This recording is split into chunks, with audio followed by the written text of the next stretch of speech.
Hello, students of cohort 4.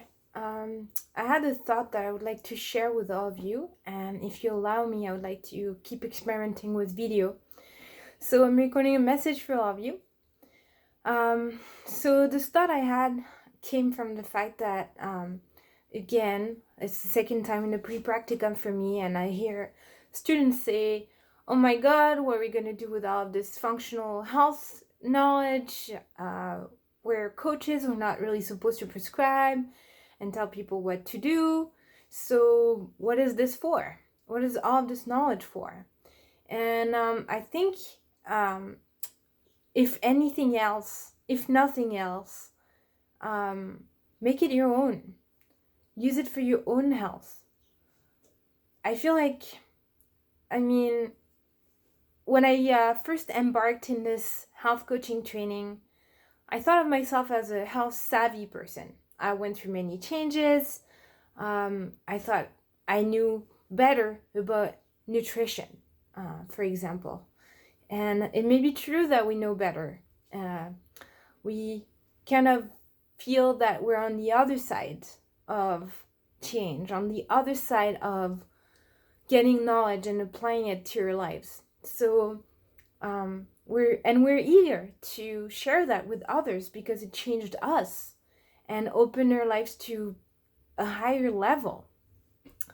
But I think it's important to remember that we come from a place where we used to be ignorant. We used to grow with the wrong paradigms on food, and we had to learn it ourselves and apply it to our lives. I feel like I come from a place of greater humility now.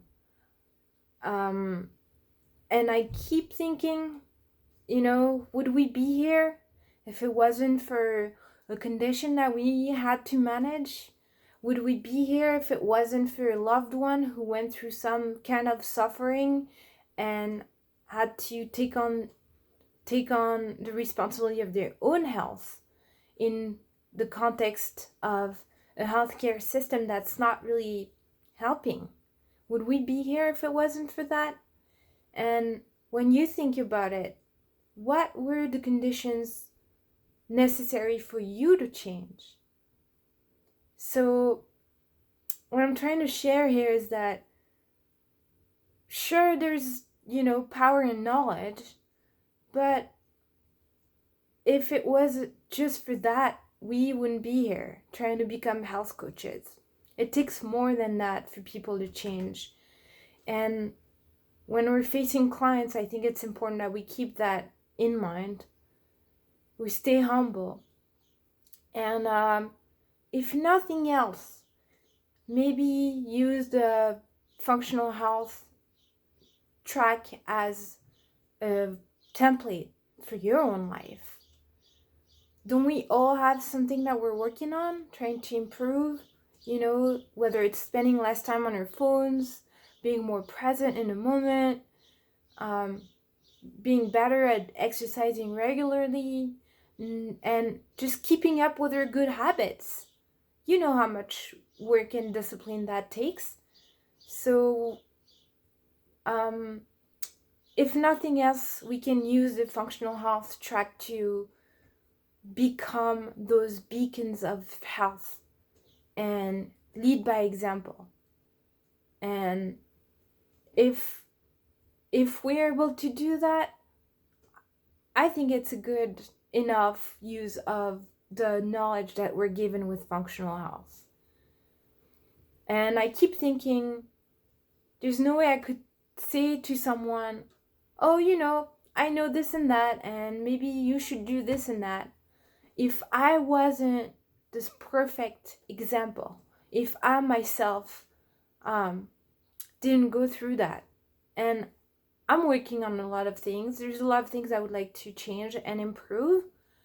So, cast the first stone kind of a thing, right?